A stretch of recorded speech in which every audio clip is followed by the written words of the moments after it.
you could see from here now only the team is coming, and if I want to create any record, I can create from here. This is get and this is post. I can send it, and now if I select it, so David got created, and the same I can verify it from here.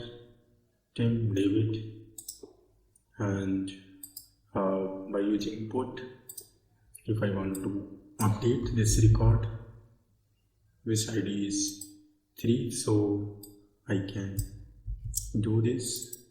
I can update it from David to Sam. So I'll just click on send.